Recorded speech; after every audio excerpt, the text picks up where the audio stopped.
from the Republic Media Network headquarters, it's time for Arnab Goswami on the debate.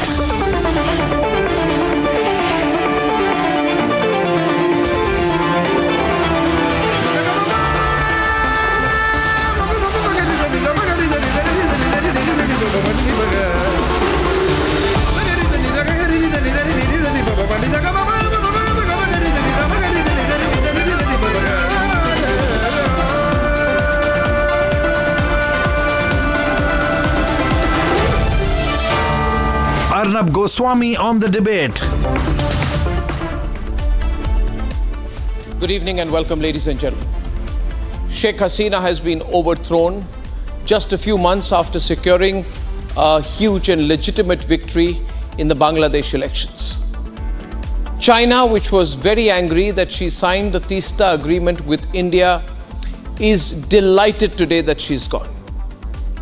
The United States, which hates her and hates her government and hates the fact that she was electorally unbeatable, is also very happy.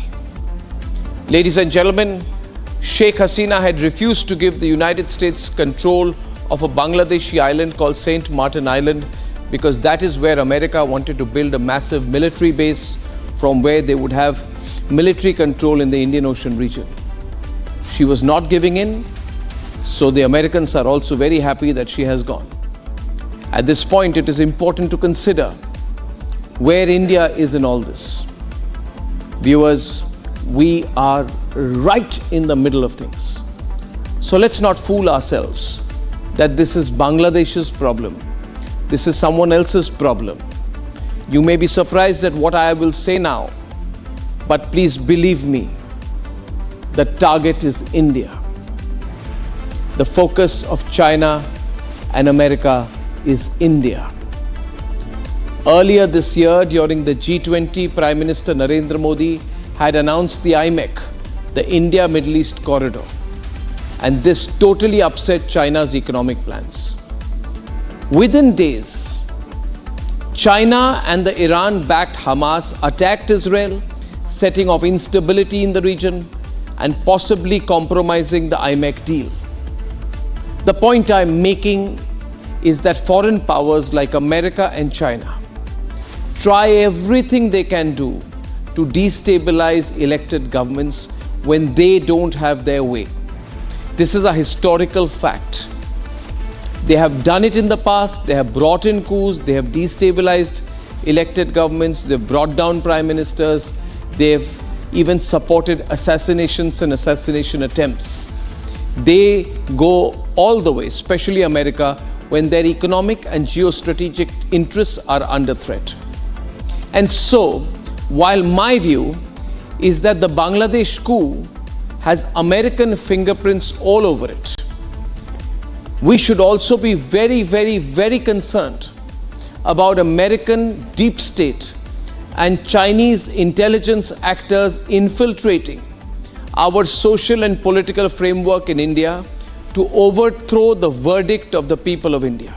In this context, once again, viewers, I want you to apply your common sense to the kind of arguments we've seen of late.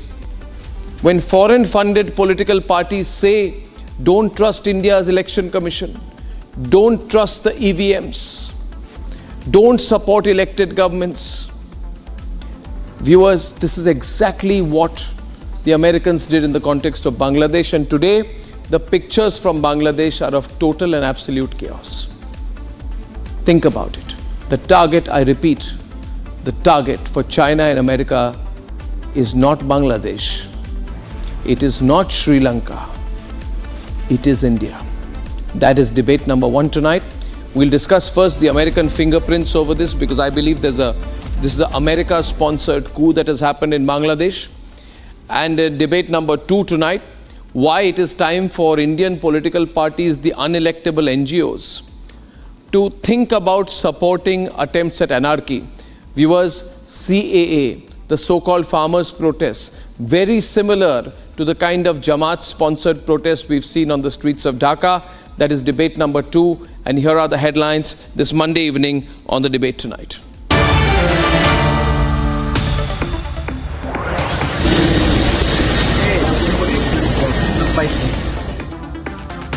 Prime Minister of Bangladesh Sheikh Hasina escapes a very violent insurrection in Dhaka at 45 minutes notice as the so-called student-led anti-quota protest turned totally violent. From the Prime Minister's residence to the parliament, thousands of so-called protesters stormed the power centers of Dhaka as the democratically elected Sheikh Hasina government forced to be brought down. This is a clear and designated and planned coup to oust the longest serving Bangladeshi Prime Minister's term. The army has predictably taken control of Dhaka in Bangladesh after the complete collapse of the democratic system.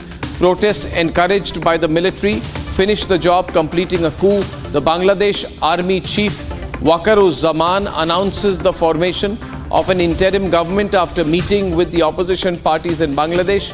But as the situation stands, the Bangladesh military has absolute control of the country amidst concerns of a complete military takeover of the state administration. After escaping the so-called protesters who stormed the Gana Bhavan with minutes to spare, former Bangladesh Prime Minister Sheikh Hasina takes off in a military helicopter and finally lands in New Delhi at the Hindon airport. She finds refuge in India temporarily. She has sought asylum in the United Kingdom. India, meanwhile, has agreed to provide logistical support for her interim stay. And India closely monitors the situation in Bangladesh, with External Affairs Minister S. Jaishankar briefing the Prime Minister inside his chambers in Parliament. NSA Ajit Doval also chaired a key meeting with his top officials, including raw officials. And we are told India is looking at its options very closely and very actively.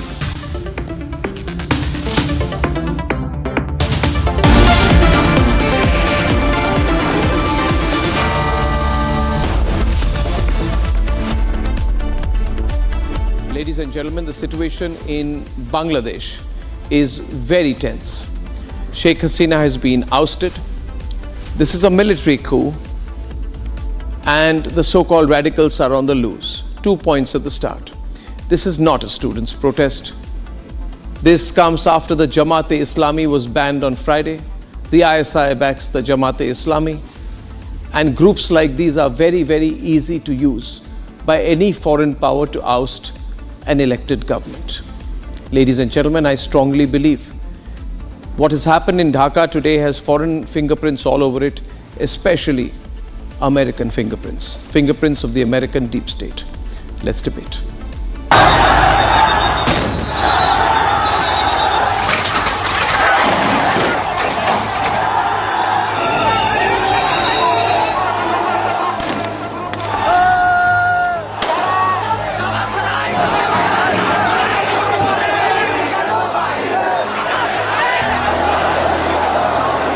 This is the statue of the founding father of Bangladesh, Mujibur Rahman. The elements that assassinated Sheikh Hasina's father have attempted to repeat the events from 50 years ago.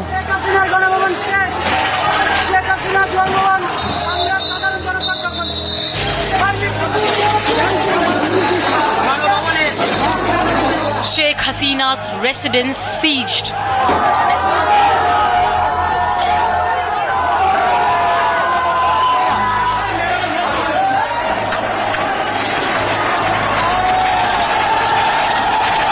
Bangladesh Parliament ransacked.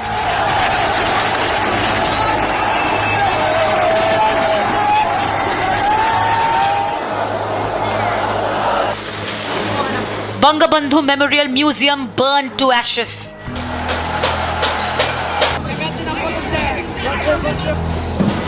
What started as so-called student protests has taken a radical turn, disrupting South Asia's geopolitics. The role of Pakistan-backed Jamaat-e-Islami is suspected behind the toppling of Sheikh Hasina's government and her removal from the country. The development comes 3 days after Hasina-led government declared Jamaat-e-Islami and its students' wing as a terrorist organization. While the unrest has been given the name of student protests, foreign forces are suspectedly at play. Just a few months ago, Hasina denied the United States to establish a military base in St. Martin's Island in the Bay of Bengal. A few weeks ago, Hasina cut short her China visit over Teesta River disagreement. The foreign hand cannot be denied amid these developments.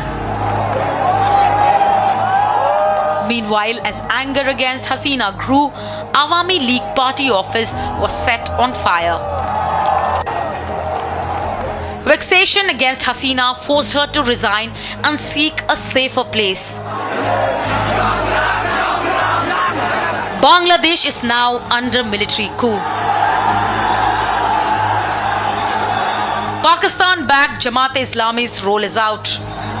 I would also look at it as an economic factor, and clearly, of course, as we have always said, opportunists, whether it's the opposition BNP or it's the Jamaat-e-Islami, which is the radical, pro-Pakistan Islamist grouping that is very active on the streets, they have joined the protests and they have actually brought in that violence into the protests.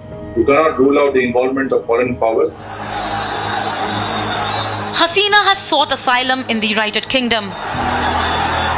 Is there a foreign hand behind unrest in Bangladesh?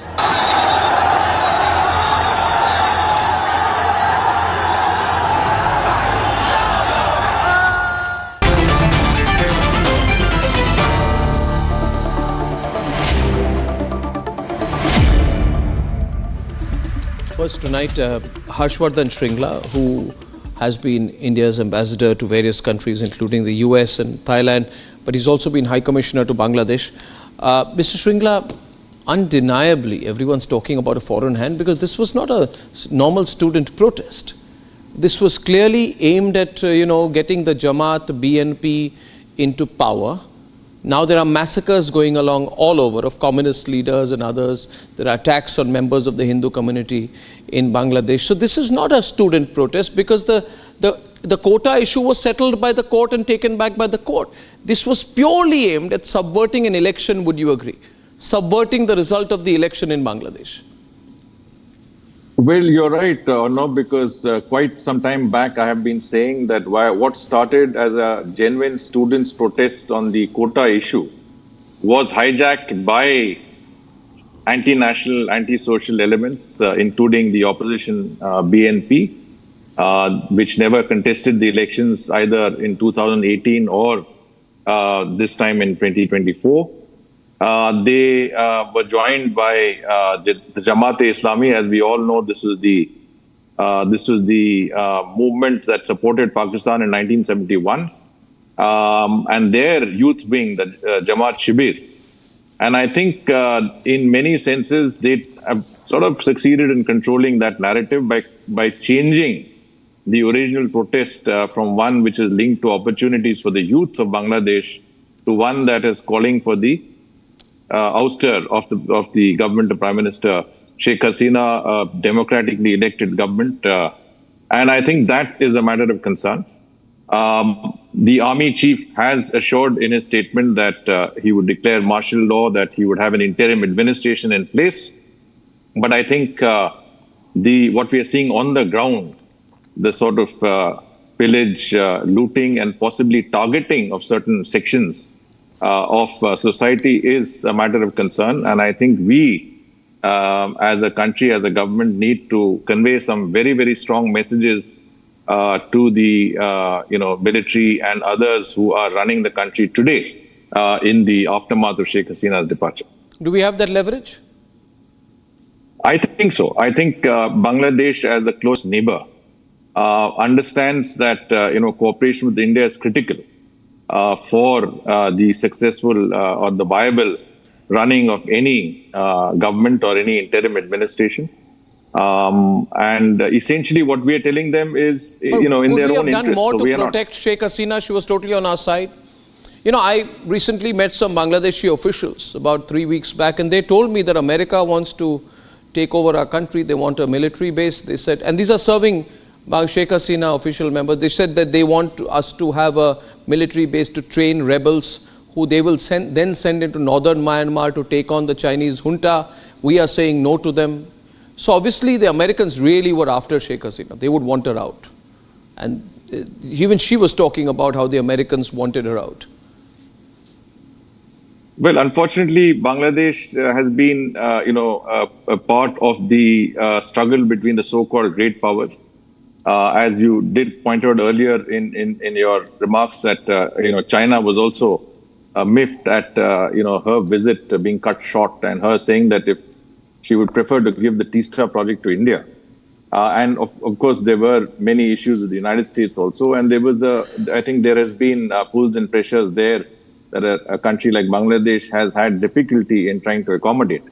What is very clear is, the role of Pakistan's ISI, because the Jamaat-e-Islami works closely and is guided by the ISI. And I think have to only look at that linkage to say that there are external factors, perhaps beyond Pakistan. But certainly, at least Pakistan has been complicit in this arrangement. And I think, whatever it is, we need to take into account the fact that a very, very close and strategic neighbor, has been compromised. The situation, of course, could have become worse. I think Sheikh Hasina's exit has sort of, in some senses, avoided a bloodbath and further violence, and also the country stepping into a precipice from which it could have been very difficult to retrieve it in the near future. But I think the situation has to be brought under control, and the interim administration has to assume control of the country. They have to protect vulnerable sections of the community and society. They have to restore law and order, and of course bring about a sort of atmosphere that is conducive for the restoration of democracy and democratic running of the country. And from our perspective, of course, we don't want to see any elements that are inimical to our interests. I mean, we have seen that in the past, and we cannot have this now.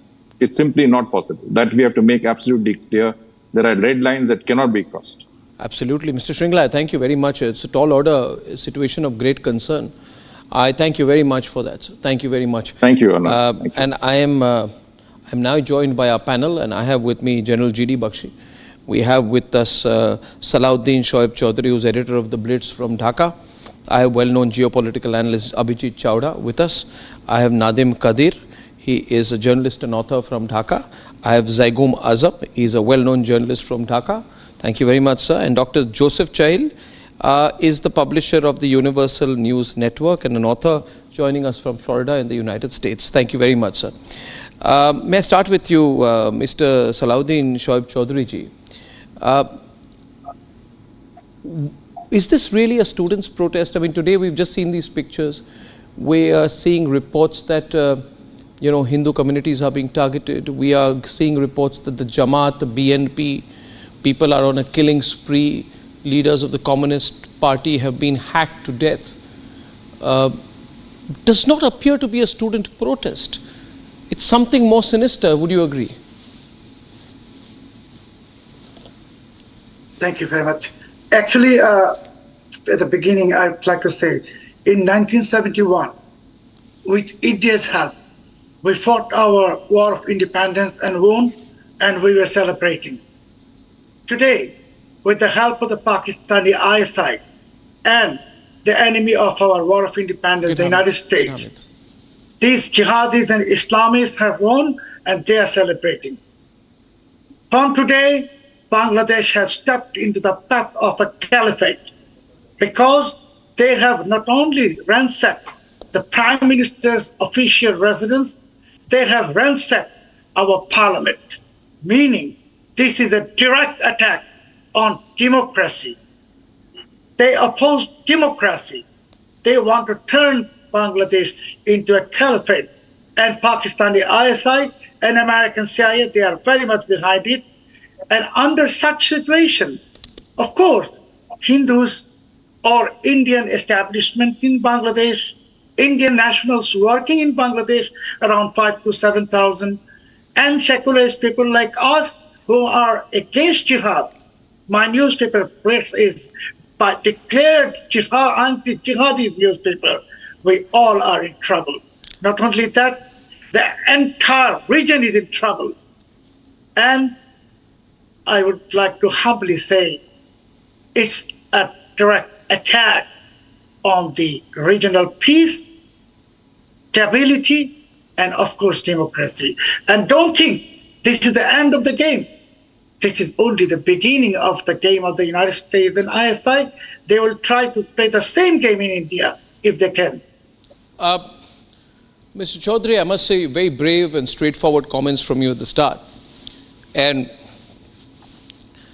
you know, Nadim Qadirji, I want to go to you next. You know, recently when Prime Minister Sheikh Hasina was in New Delhi, I happened to be at an event and I met several of the top officials of the Awami League and her administration. And it's almost, you know, it gives me goosebumps. They almost predicted this. And they said to me quite clearly, I said, congratulations on the election, on the visit to India. They said, our days are short-lived. They said, America wants control over Bangladesh. I said, why? And they said that America wants to create a military base and wants to use Bangladesh as a base for training and arming armed insurgents/rebels. Use Bangladesh as a base to send these rebels across to North Myanmar, where they will be able to counter the Chinese-backed junta in Myanmar. And they said that we are really not giving in. We are really not giving in. But I don't know how you look at it. I mean, I felt Sheikh Hasina's close team quite clearly saw the American threat. Do you also see this as an America-backed operation? Thank you for having me. First of all, I look at this as it was, I think it was coming, because for the last couple of months since the elections in January, and there were things that went wrong in major decision-making and other things. And of course, the external powers, as you mentioned, the United States is unhappy, but her China trip, when she came back, that gave a signal that even China will not like to see her here anymore. So she's a nationalist leader like her father, and there are issues she sometimes people who are in the administration say that she's not supposed to say, but she very candidly speaks that in a press conference or something like that. So she did mention that St. Martin Island was something that the Americans wanted and she has turned it down. But at the same time, let me tell you this, that it is widely believed in Bangladesh that India is the United States' eye in South Asia. And the last elections in 2024, January 7, Americans wanted to intervene in one way or the other, and they were demanding, like the opposition parties were demanding, for an election, a credible election. But India support for the elections to go ahead did make a lot of Bangladeshis very upset. So I think that's the thing that's when it all started. It taking shape. I must tell you that Sheikh Hasina, I know her very closely, and she's a visionary leader. And today it has been very sad for me to see that she has to leave the country. Bangabandhu Sheikh Mujibur Rahman's daughter leaving Bangladesh is something unimaginable. And it's very sad in many ways for me, and I think for many Bangladeshis. But thing is, it's just the outcome of a lot of things put together. She recently banned the Islamist, Jamaat-e-Islami, and I thought at that point of time this was not the right time to do that, because already the streets were very hot. And in Bangladesh, students have always played a very pivotal role in all the major historical developments. 1952, the Bengali language movement. 1971, Bangladesh independence war. And of course, we had the 1990 uprising against the military dictator, General Hussein Muhammad Ershad. So, it was kind of, should have been tackled more carefully. And I believe it was not done properly. a lot of lives were lost. That I found one thing for the other is like people who are generally, who don't bother who's in power as long as they have their way of life. But the killings really upset the people. And I think the overall outcome of... Yeah. My concern, Yeah. my concern, Nadimji, and I'm sure you share that concern. By the way, we feel sad, let me tell you. We feel very sad in India when we see, the statues of Bangabandhu, Mujibur Rahman being destroyed and brought down and broken, and not just in one place, but all across Bangladesh. And our concern is about what happens to the very identity of Bangladesh. Beyond the politics, the geopolitics, my concern is about what this says about what could be Bangladesh's new identity, away from, the secularism that drove 1971 towards a more hardline radicalism, particularly because Bangladesh's identity is so closely linked to 1971, to Sheikh Mujibur Rahman. By destroying statues of Sheikh Mujibur Rahman, are you trying to say that what the circumstances in which Bangladesh was born are to be made irreversible? I know people in Pakistan are celebrating today, and that makes me sad, because I used to say on my show, Mr. Azam, just a few days back, I used to tell the Pakistanis, look at how great Bangladesh's economy is. Look at their entrepreneurship. Look at how far they've gone. Today, the Pakistanis are very happy at what has happened in Bangladesh. And I wanted your thoughts on Bangladesh's basic identity. Mr. Azam, please, from Dhaka. Yeah. As far as I understand that it won't be a fundamentalist, like you were trying to say, that the identity of Bangladesh will be lost. It's that what happened is the Prime Minister Sheikh Hasina and her party have used this 1971 sentiment a bit too hard. And that is something that the students could not, get accustomed to. The last two elections did not happen as it should have happened. So that's why what happened is that the students who had made this movement, they were not very happy with Sheikh Hasina's government policy.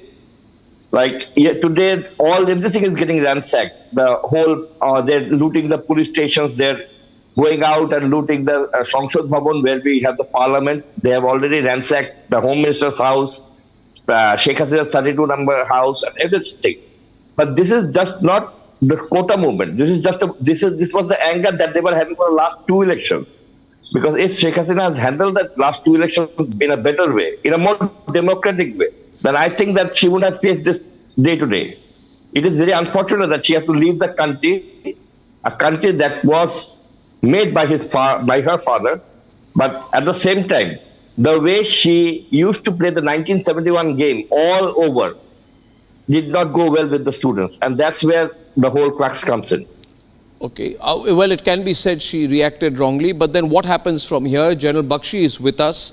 We are also looking at the implications for South Asia. We're looking at the implications for the region. I began by saying, and some comment is coming on General Bakshi, what I said, that the target is India. Because every time India has taken a big decision, you've had an international response. The Tista project, and following the Tista, the signing of the Tista water project with India in the middle of July, Sheikh Hasina has said, China is ready, but I want to give the project want India to do the project. That must have also irked China. She also said that the America wants to carve out a Christian state, which will have parts of Bangladesh and Myanmar.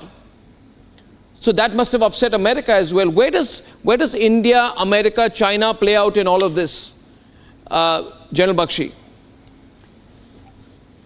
Arnab, this is Maidan 2.0.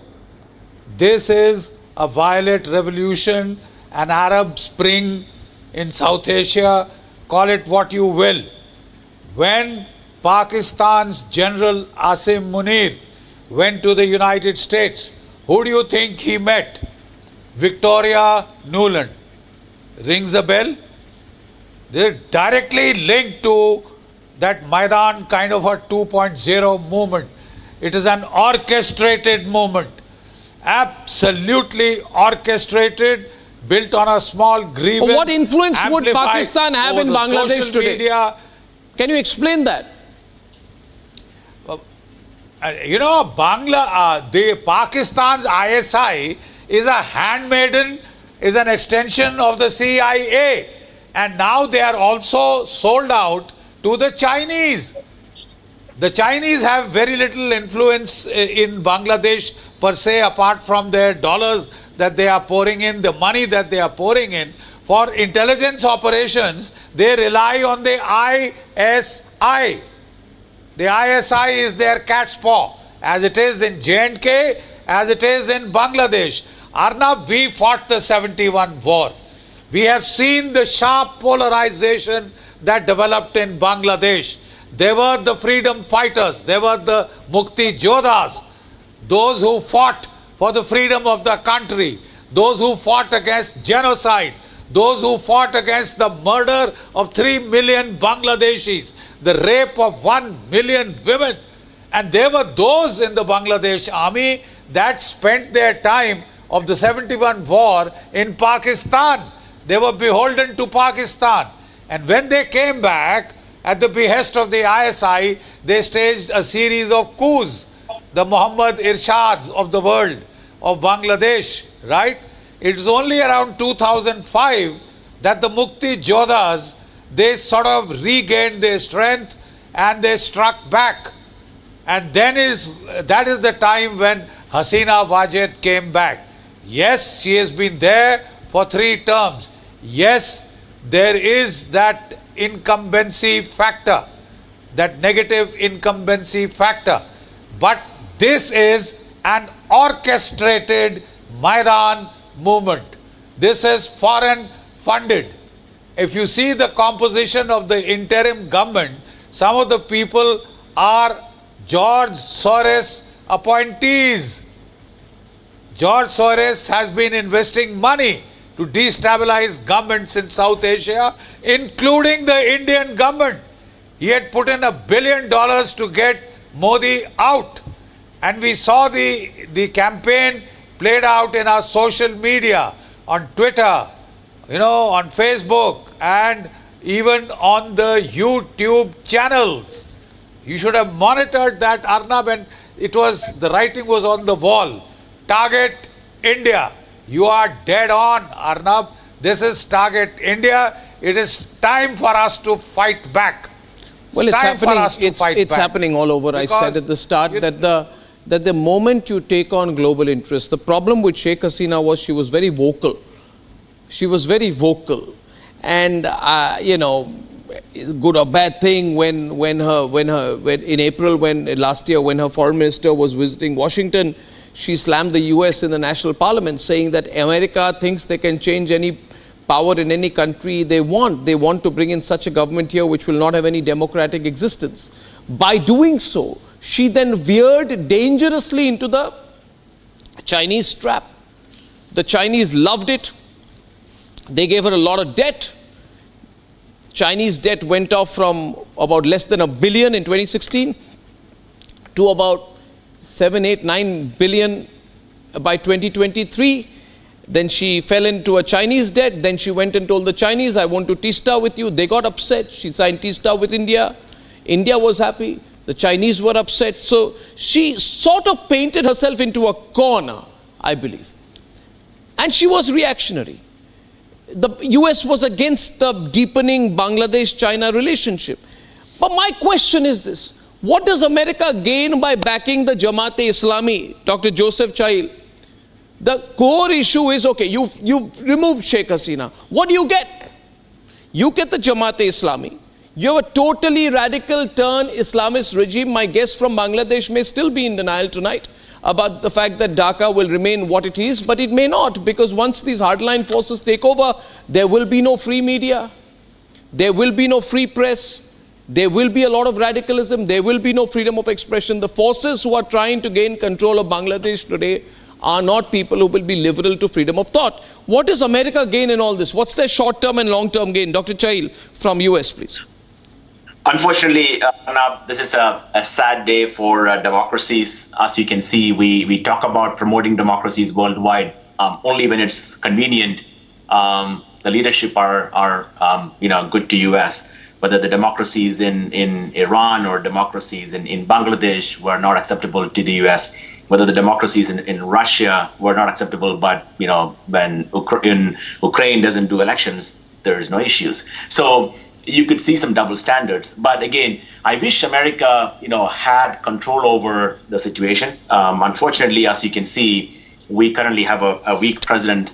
When there is a weak president, the administrative state or the deep state, as some people call it, might take over. Even in the U.S. Administration, there are differing fractions between the former Obama appointees who are trying to control, or they were controlling, along with against the Clintons appointees, and they were trying to keep Vice President Kamala Harris out of it. So there have been fractions within the American administration itself. So I wish American was in control over it, but again, as you've said before, I think America has functioned without a president effectively for the last 3 years. Joe Biden has been a lame duck president for 3 years. America does not need a president. America has the CIA, the FBI, they have the deep state, and that is fully in control of the situation. I mean, you have a president who's not in his elements. Point being very simple, Abhijit. Point being very simple, to put the long story short, my guests in Bangladesh may not like it again, but does Bangladesh go the Pakistan way? Abhijit Chawda and Hamid is joining from Islamabad. Does Bangladesh go the Pakistan way? Abhijit. Can you... Let me say a few words. Your audio is not clear. Abhijit, I can't hear you. Let me say a few words, Arnab. Hamid, you can say a few words, but the question was not at you. You can say a few words and then I'll bring... okay,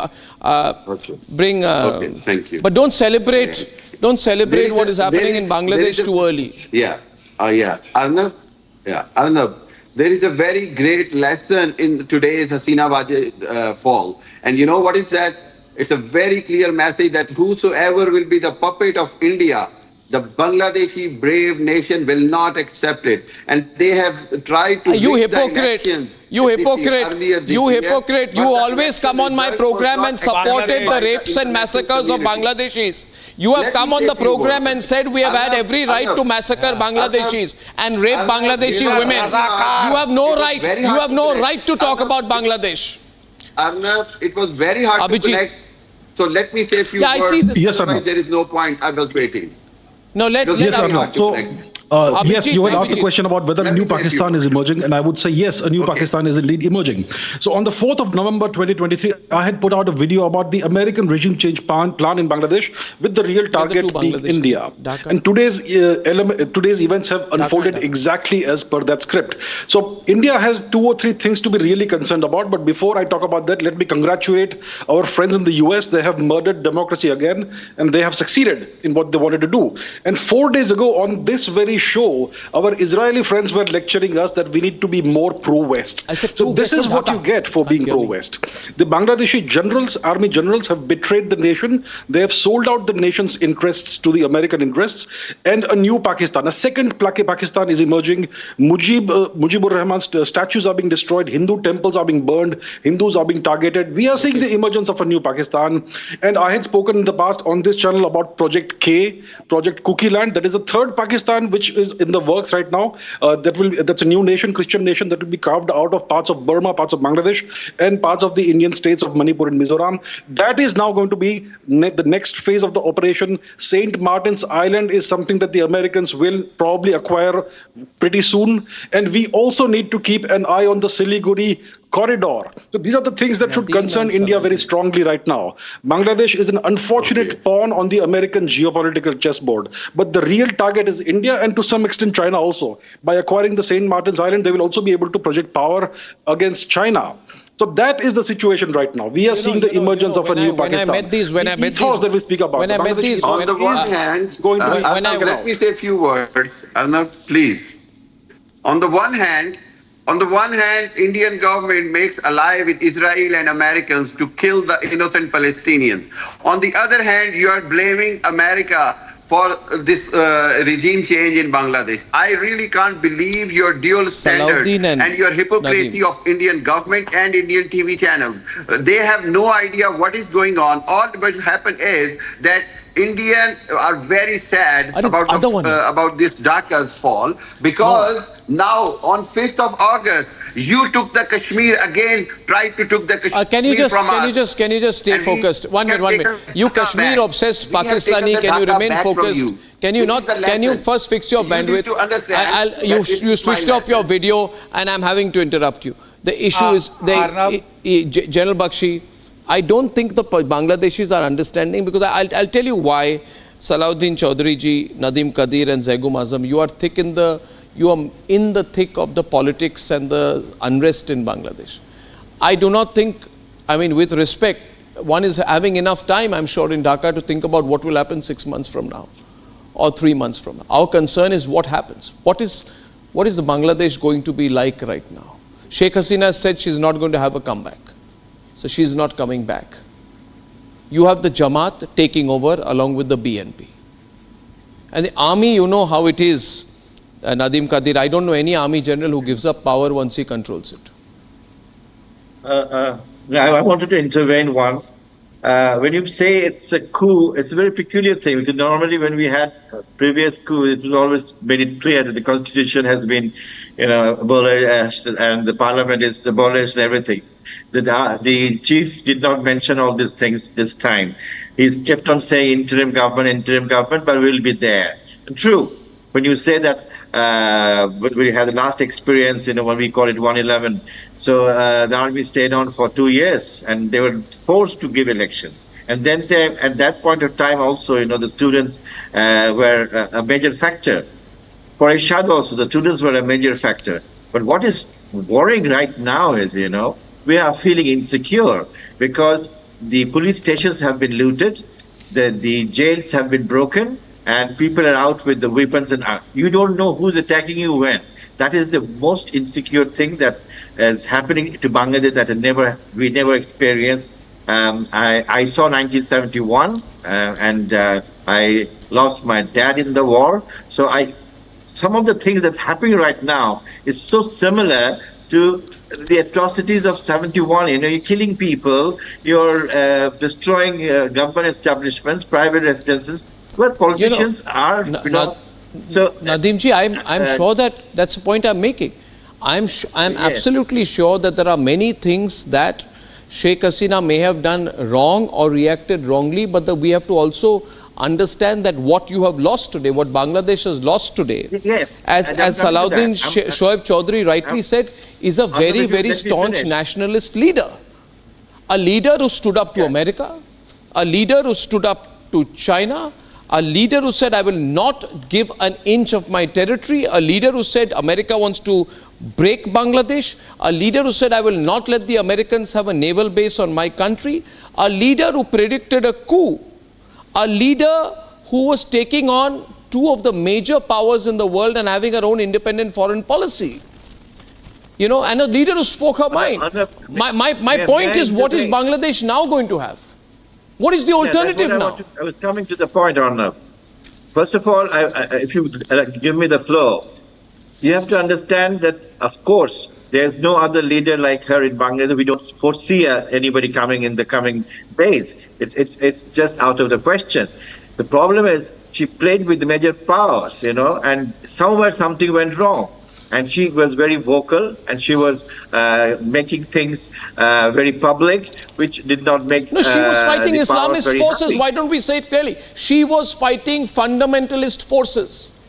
She was fighting intolerant forces. She was fighting the forces who are against the minorities, who don't want a single Hindu in Bangladesh today. There's no, anyway, when you mentioned about the temples, so far I have not got such news. I'll have to check on those. But the thing is, there has been a growing anti-India feeling, since the election, as I mentioned. So that's a different subject. But when you come to Sheikh Hasina, I would like to point out that if Bangladesh ever had a brave leader, very outspoken leader, it was her. And we are worried, like you are mentioning, what will happen. Who are the people who are going to be in power next? So the hope is, we can only hope right at this very critical time of our country that it will not be an Islamist country. Although there was no representation of the ruling, the former ruling Awami League of Sheikh Hasina in the meeting with the army chief today. The Islamists were there in force, the BNP was there, and a few other alliance or their friends were there. So that is worrying, that maybe Sheikh Hasina has resigned and left. That doesn't mean that her former ruling party is not there. So I'm worried about that, and why it was not represented. We don't know yet if they were not invited, but I'm sure there are Awami League leaders in Bangladesh right now. They're in trouble too. There are a lot of violence.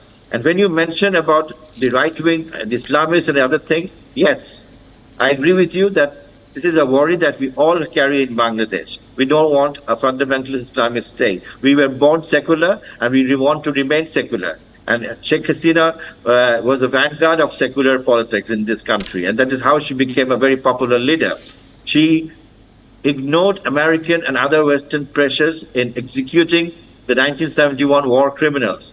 And I personally, I want to share this here, that I went and told her that my parents from their graves are saluting her for that. And that is because that needed a lot of courage. She was not responding to the Western, and so she had made a lot of external powers angry, and she banned the Jamaat. So that gave a good excuse for any external power to use this force or any other force to carry out such kind of a movement that forced her to. Well, I mean, what would India's role be, General Bakshi, now? Should we just watch, let it be, or intervene? Can we intervene? Cannot, Arnab, we cannot afford to sit back and watch. There is a school of thought, let her go to England, let her go to Finland, wherever. Are we fair weather friends? She stood by us. When she was leading the government in Bangladesh, she was a staunch friend of India. She held out, she stuck her neck out with the Americans, with the Chinese, and she has paid a price. So we are going to dump her, disown her, let her go to England or Finland because we are scared of the Jamaat-e-Islami? I think we can still turn the tables.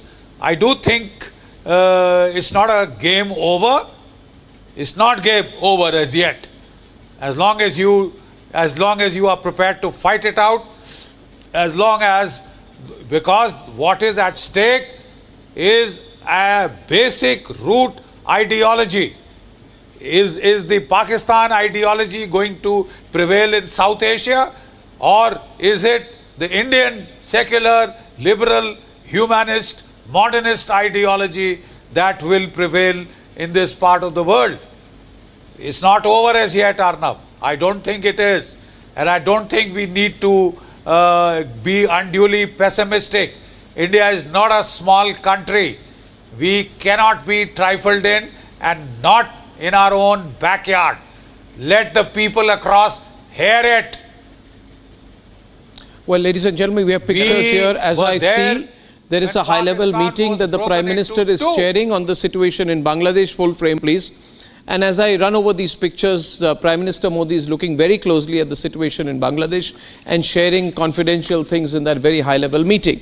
There are only 3 points I want to say, the way I see it. One, the Bangladeshi generals are not in charge. It is the Jamaat-e-Islami which is in charge. There is no interim government. The Bangladeshis should not fool themselves. The Jamaat-e-Islami has taken over power in Bangladesh and is supporting the interim military administration. I expect the Jamaat-e-Islami to roll out its real game. Once any group realizes that through violence it can overthrow an elected government, it will not listen to the generals. Bangladesh, unfortunately, has taken a very, very serious and radical turn towards Islamic fundamentalism. Ladies and gentlemen, I expect a very studied Indian response. We cannot just watch over this.